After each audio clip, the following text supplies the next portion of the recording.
Oh, no, you don't. Hello, my frightful friends. Welcome back to my YouTube channel. An iconic horror film awaits you, but not the one you might think, unless you've read the title. But don't click away if you have a phobia of clowns, because this It 2017 film has an important lesson, folks, and that is that you're right. Clowns are fucking scary. Run, Forrest, run! Anyway, let's get into it, shall we? The movie starts on a rainy day, with Big Bro Bill making a paper boat for Georgie, sending us quickly to some scares, as the little child has to get wax to waterproof the ship from the basement. Moving through the nightmarish room, Georgie zooms towards the wax before he wets his pants, when he spots eyes that will bring his doom. Grabbing a flashlight, he sees it was nothing, showing he's definitely got the brains to survive the whole movie. Back together, the boat gets a clear coat to survive the waves of the sea, and they're ready to go. But Bill says he's too sick to play with him, and that's when my suspension of disbelief disappears. No kid would choose bed rest over playing, unless they're experimenting, if you know what I mean.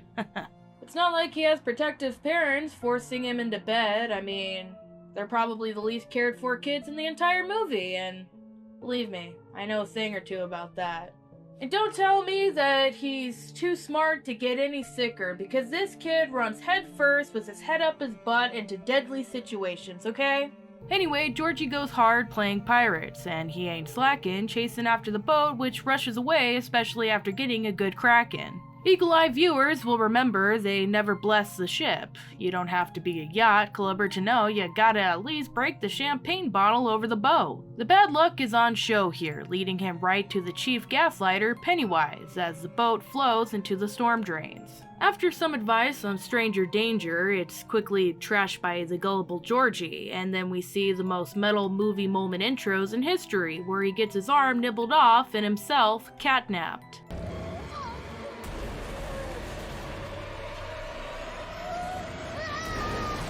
But thankfully, the actual cat is safe. Thank God. We then go on to meet the rest of the main players, getting lifelong anxieties in their own special way. From child labor at a slaughterhouse, to teen toddler Henry and his boys' terrorism, and even a trash water drizzling. Then we see Bill keeping their family therapy bill high, by building a model sewer system showing that Georgie's body might have drifted into a certain area. His dad goes crazy, trying to get Bill to move on from Georgie's death. Bill, on one hand, is torturing his family, but on the other hand, be a dad to your kid, bruh. I mean, help him out by not being an asshole, cause I mean, no one listens to assholes, am I right? Hey, and like to prove that you're not an asshole, and subscribe to be a fellow loser, like me.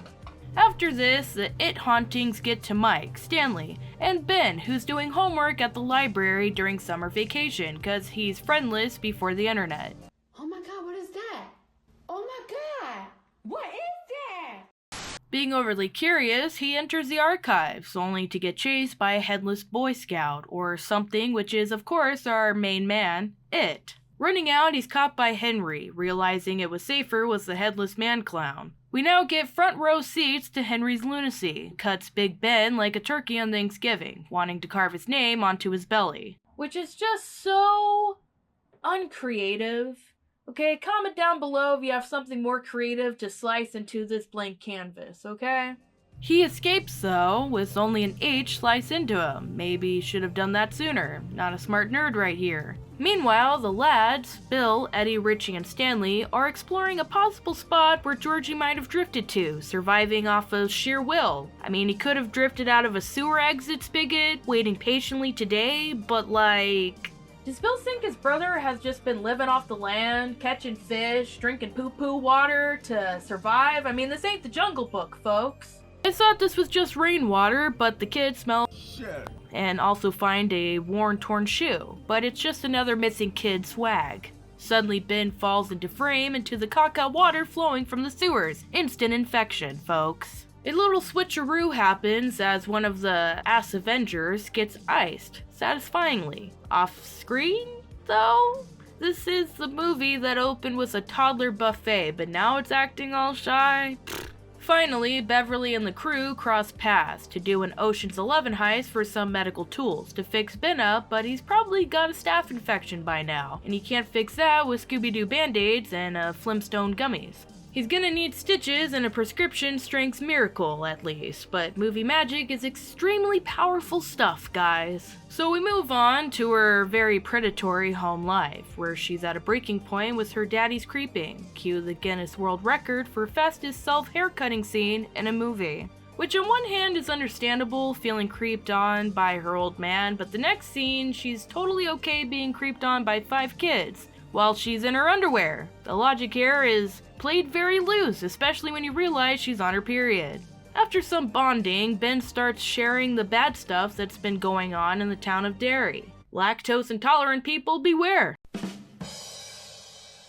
Basically, kids are on the menu for 1 year after every 27 years. Eddie walks home and goes past the haunted house of the town, while showing us how sick this child is with all the meds he needs, which leads him to being chased by this leprosy guy, aka Pennywise. We then bounce to Beverly, who got some plumbing problems, a blood volcano dilemma. Mount Bloodsuvius over here erupts, her daddy walks in, but adults can't seem to see the messes it makes.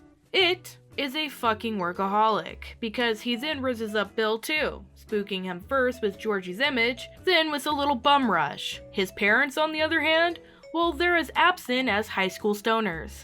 The gang gets together to help out the bloody mess, with a montage, baby! And here it goes, I'm just a kid and life is a nightmare.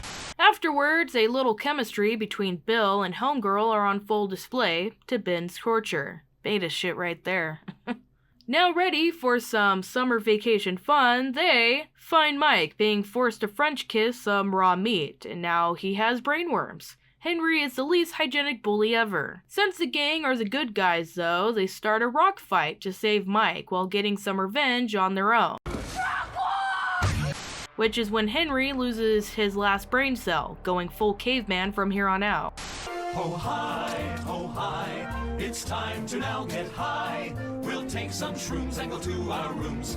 They then go on to have the worst Netflix and chill sesh ever, guys, examining old town plans, and after some logic they realize El Ito is using the sewers to connect to the old haunted house, when suddenly it charges at them from the projector. We then jump to them searching the old house, and if you've guessed more scares would follow, then you win the prestigious No Shit Captain Obvious award.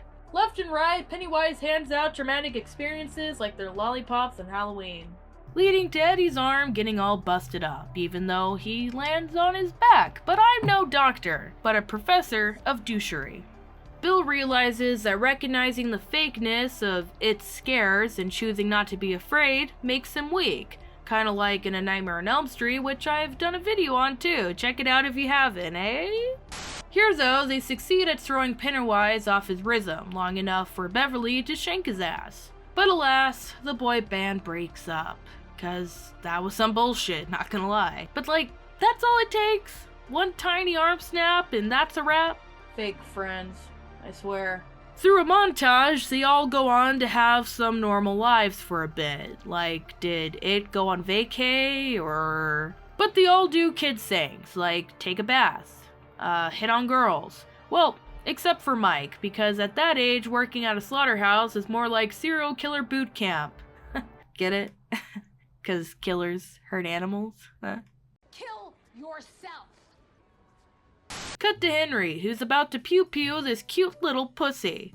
Kitty. But Daddy Dearest stops all this by showing his friends how Henry is learning how to be crazy from him. Just then, his buddy Mr. Penny drops off a gift, which is his knife that he lost while trying to hunt down Ben. He then goes inside and pops that sucker into his unconscious papa, while the children's show motivates him. Which is why we should ban kid shows. Always pushing kids to violence like video games, I tell ya. Don't turn on Teletubbies, it's clearly about cannibalism. Well, not it like this movie. Well, actually, it is eating people, but he's an alien, so it's okay. I mean, being an extraterrestrial doesn't make it okay to eat people, and Pennywise is definitely not okay, but I don't know, Hannibal does make humans sound tasty, am I right?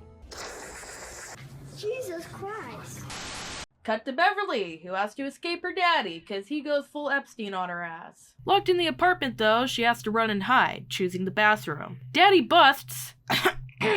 He runs in quickly where Beverly bashes his perv face in, only to get a jump scare by it, who grabs her after her win. Party foul if I've ever seen one. Soon after, Bill finds out that his girl has been got. He puts up the bat signal and assembles the Tween Justice League, telling them to put on their big boy pants because they got a damsel in distress to save. But before they can do that, Eddie finally stands up to his mommy, saying she's a freak, has a stupid face, and that he's tired of her lies. You know what these are? They're gazebos! They're bullshit! After dropping the mic, Eddie leaves, and it's time for the gang to kick some face-painted butt. So all the lads make it, with their own weapons, to fight this killer clown from outer space. You're killing me, Smalls! At this point, they are so down going into the basement, and then down in the well, then going down on Pennywise. Wait a minute. Randomly, Beverly comes to consciousness at Pennywise's man cave, and stereotypically, it's an amazing mess. Maybe 27 years less of sleeping and more spring cleaning, buddy. That's when we get the iconic little clown dance. That is not correct. I know I shouldn't mope around, I shouldn't curse, but the pain feels so much worse. Then he shows her his lights, which possesses her or whatever. Can he only kill people that are afraid of him? Why? He ate little George's arm. What exactly does he do to feed off of them? And read the book, it's not a good answer, okay? Back to the boys, Mike and Henry battle it out, and it's intense. Will Mike survive it part 1? Even though we know Mike is in part 2? Ooh, the suspense! Heroically though, Mike wins by pushing Henry, who horrifically falls into the well. No way he could survive that, right? Wrong. Stanley is then teleported away from the gang into a different part of the sewers, where he's then tortured by the wench that lives rent-free in his head, who starts sucking him. No, what the fuck? Who was writing these scripts? They're kids. Who starts torturing him with fear or trying to eat him up like a python? Who the hell knows? But the bros come through to the rescue and save Stanley in time. As Stanley cries, Billy sees Georgie and thinks it's okay and not silly to run off like a dummy. Which is crazy because earlier he was the one saying togetherness is our strengths. He does find Beverly though, floating, but follows Georgie, who's alive? The others do catch up though and bring her down, thankfully, leading to Ben getting his Prince Charming on and kisses her. And it worked, cause true love kiss is still a cool trope, I guess. Still not great optics, because she's crushing on another man. Hashtag scandalous! At least we got this happy ending with Georgie. Say hello to my little friend! You wanna play rough? Just kidding, guys. It was Penny for your Sot-wise the whole time.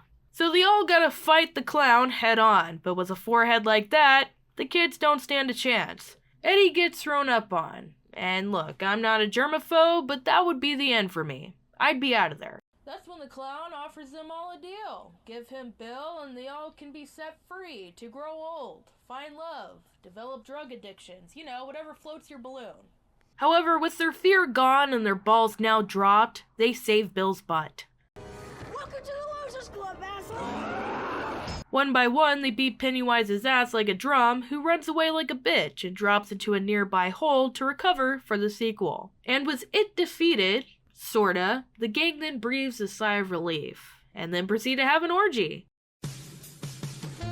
Okay, maybe not in the movie, but Mr. King did put that in his book.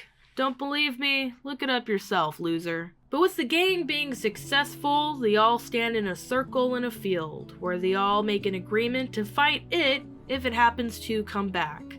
They cut their hands to make the little promise with the same shard of glass.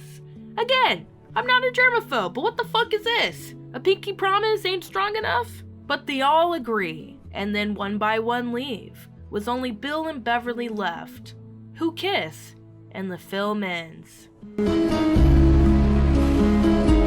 Real quick though, what the fuck did Beverly say to the cops when they found her dead dad? Did he die? How did that work out? Not saying he didn't deserve it, but like,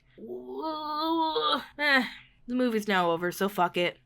Thank you guys so much for checking out this video. I really appreciate it. Like, hit the bell icon to get notified, and hit the big red button down below to subscribe. And thank you for believing in me. Most of all, I believe in you. That's it. Goodbye. Woo!